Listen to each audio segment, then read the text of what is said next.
Ano nga ba ang ibig sabihin ng 850 PT na tatak ng isang singsing? Yan ating pag-usapan ngayon mga boss. Uy, anak ng mahirap. Oh no!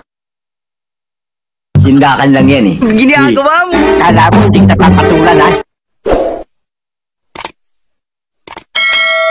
Mga boss, pag-usapan natin ngayon ang tanong ni Madam Abigail nang sabi niya, meron daw siyang singsing na may tatak na 850 PT at puro daw diamond ang mga bato. Pero sabi daw ng alahero nung sinuri, yun daw po ay silver. Ngayon mga boss, ang sagot, kung ang tatak ng isang alahas na makikita ninyo 850 PT or 850 flat, ang ibig pong sabihin yan ay platinum po ang isang alahas. Pero kung sabi mo nga na sinuri ng isang alahero at sinabi niya silver lang daw ang iyong alahas. Mga boss, ang mga diamond na bato, hindi yan inilalagay sa mga alahas na silver. Kasi kung ang alahas na silver lalagyan ng mga diamond na bato, madaling mawala dahil malambot lang ang silver na alahas kung lalagyan ng bato. So ibig sabihin, madali siyang mabuwal, matanggal doon sa pagkakalagay ng bato doon sa alahas na silver kasi nga malambot lang ang alahas na silver. Kaya kung sinasabi mo na ang mga bato niyan ay mga diamond, maaari yan na yan talaga ay platinum. Kasi nga nilagyan siya ng diamond. Kasi ang platinum mas matigas kaysa silver. Kaya malamang yan ay tunay na platinum, kaya nilagyan siya ng mga bato na diamond.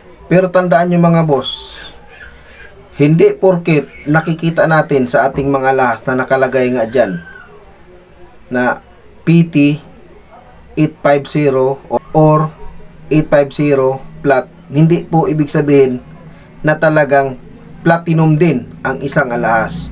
Bakit? Kasi ang isang alahas mga boss, halimbawa ng singsing. Halimbawa ako, meron kong alahas na singsing. Pupwede ko lang yan lalagyan ng tatak. Gagamit lang ako ng masina to.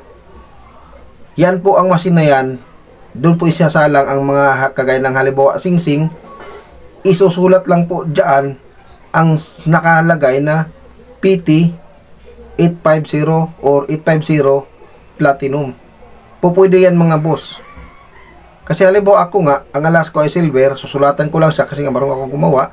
Susulatan ko lang siya ng ganun tatak, 850 PT. So, iisipin ng pinagbilhan ko na yun ay platinum kasi sabi ko nga, yan ay platinum kasi nga yun nakikita doon na yun ang platinum. Pero ang totoo niyan, silver lang yung alahas ko kasi gusto kong manloko. Ngayon, kung nasa iyo naman yung isang alahas, dahil pagkakaalam mo, binili mo siya ng platinum. Ngayon, pag ibenta mo o ipasuri mo, doon mo lang pala malalaman na yung alas pala na nabili mo, mayroon lang siyang tatak na PT 850. Sa pagkakaalam mo, yan ay platinum, yung pala silver lang. Maaari lang din naman lagyan yan sa mga pang-engrave. Pupwedeng i-engravean lang siya ng PT 850. Pupwedeng i-ukit lang yan ng manual ng mga alahero or isusulat din ng gamit ang masina to.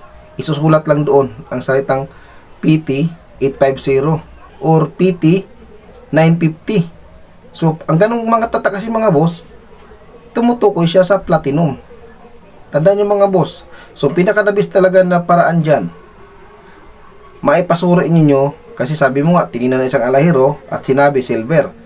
Kasi nga, pag sinuri ng isang alahero mga boss, doon kasi malalaman niya na kung talagang tunay na platinum or silver lang ang isang alahas. Kasi pag kiniskis yan sa bato, ang platinum at ang silver nilagyan ng acid, ang platinum mga boss hindi mabubura sa acid, pero ang silver nabubura sa acid. Ngayon kung duda ka dun sa pinapatingnan mo, pwede kang magpatingin sa mga pawn shop.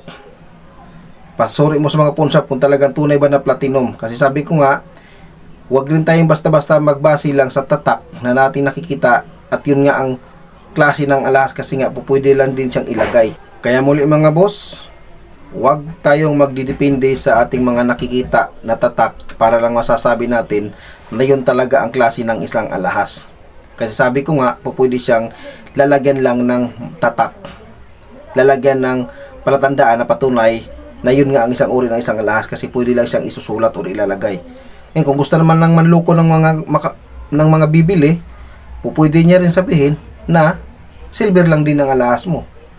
Pero kung talagang diamond yan, maaari na yan ay tunay na platinum kasi nga nilagyan ng diamond. Kasi ang silver hindi maaring lagyan siya ng diamond ang silver, pero madali siyang mabuwal o masira. Kaya masasayang na ang diamond ay nilagay sa alahas na silver. Kasi ang silver mas malambot kaysa platinum. So yun mga boss, sana muli ay nakatulong aking simpleng paliwanag do sa tanong ni Madam Abigail. So yun mga boss, hindi pa nakasubscribe sa channel ko, please like, share and subscribe. Maraming salamat mga boss sa iyong panonood.